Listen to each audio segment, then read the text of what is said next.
21वीं सदी के उभरते सितारे, युवाओं की धड़कन, बहुजन समाज पार्टी के नेशनल कोऑर्डिनेटर आदरणीय आकाश आनंद जी को आमंत्रित करता हूं। आप लोग खड़े होकर के उनका तालियों से स्वागत करेंगे। सभी साथी खड़े होकर के उनका तालियों से स्वागत करेंगे। माननीय आकाश आनंद जी अपनी बात रखेंगे।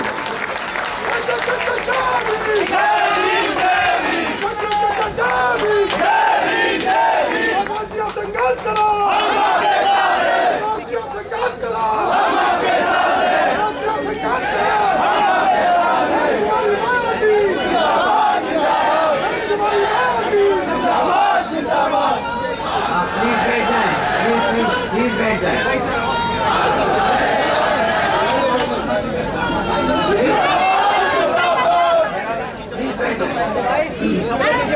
पार लगाओ यूपी की नैया,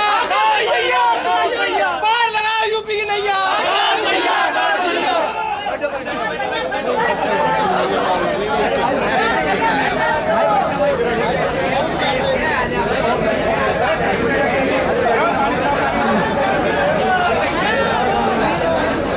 शुरू करें। जय भीम। अरे वाह, हमें लगा हम बोलेंगे कि सुनाई नहीं दिया, परंतु अभी ऐसा बोलिए कि दिल्ली पे तख्त पे बैठे लोगों को पता चल जाए कि अपना हाथी जाग रहा है। बोलिए जय भीम। मजा आ गया। चलिए शुरू करते हैं। महान संत महात्मा ज्योतिबा फुले, छत्रपति शाहू महाराज और नारायण गुरु जी को मेरा नमन। बाबा साहब डॉक्टर भीमराव अंबेडकर, मान्यवर श्री काशीराम जी को मेरा नमन, जिनके विचारों मेरे और भारत के करोड़ों शोषित, वंचित और पिछड़ों के प्रेरणा सूत्र हैं।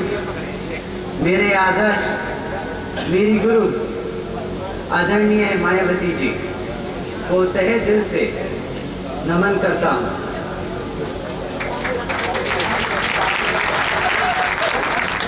जिन्होंने बीएसपी और समाज के हित के लिए अपना पूरा जीवन समर्पित कर दिया। पार्टी के कार्यकर्ता सम्मेलन में आए सभी वरिष्ठ पदाधिकारी, श्री राम जी गौतम एवं राज्यसभा सांसद और हमारे नेशनल कोऑर्डिनेटर, और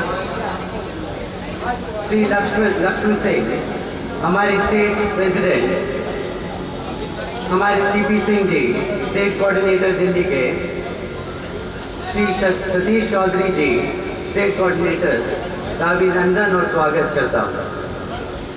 आगे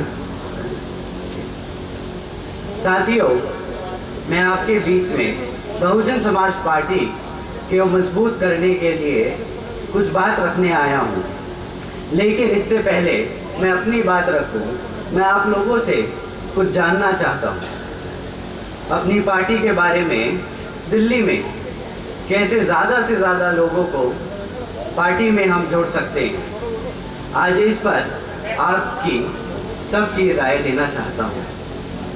बाबा साहब डॉक्टर भीमराव अंबेडकर और श्री मान्यवर काशीराम जी की सोच से उपेक्षित वर्गों के साथ साथ सब समाज में गरीब लोगों को कैसे जोड़ा जाए, इस पर हम सभी को मिलकर काम करना होगा।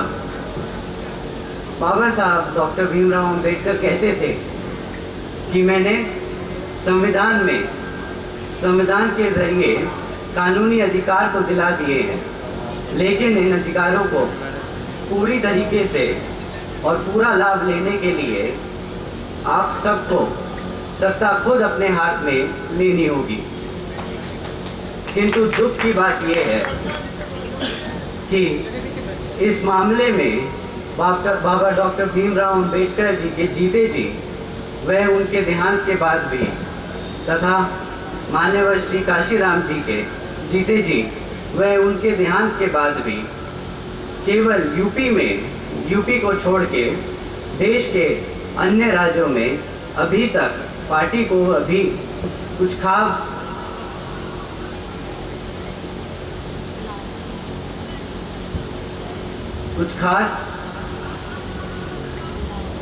और आप सबको पता ही है कुछ खास तरक्की नहीं मिल पाई है।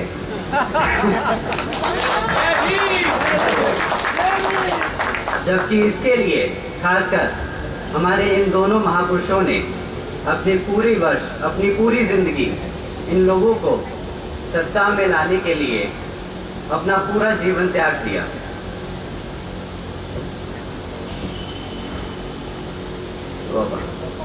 दूसरा माइक मिलेगा क्या? दूसरा माइक मिलेगा?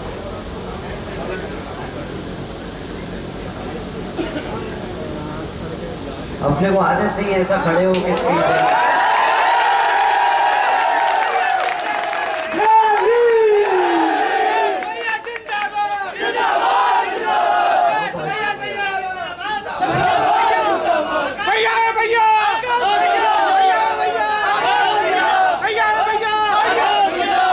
अब मैं ये पूरा पर्चा पढ़ता और ये बोलता है कि कितना संघर्ष करना पड़ेगा, ये सब आप लोग जानते हैं करना पड़ेगा।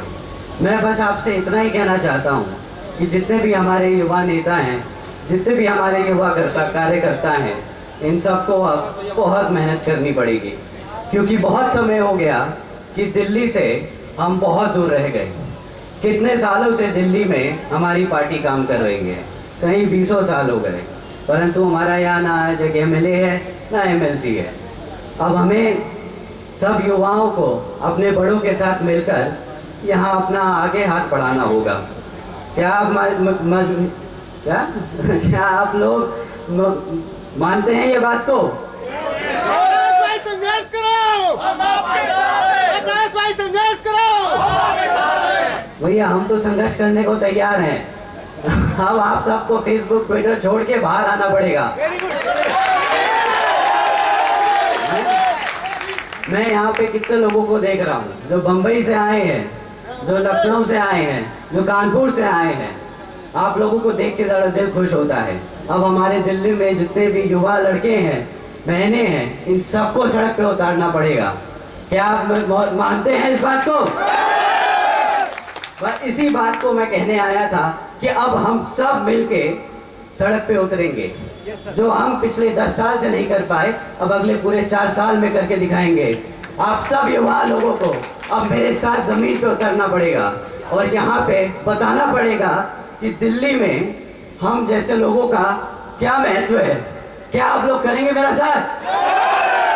आप दिल्ली की तक बदलेंगे? बस यही सुनने आया था। अब तैयारी कर लीजिए, अगले 4 साल पूरी जी जान से हमें लगाना पड़ेगा समय, और किसी को नहीं छोड़ना। कोई सीट नहीं छूटेगी। आप सबके साथ लग के अब हम मेहनत करेंगे, कोई नहीं छूटेगा पीछे। ठीक है? ठीक है। ओहो, बड़ा दुख हुआ सुन के ये। ठीक है,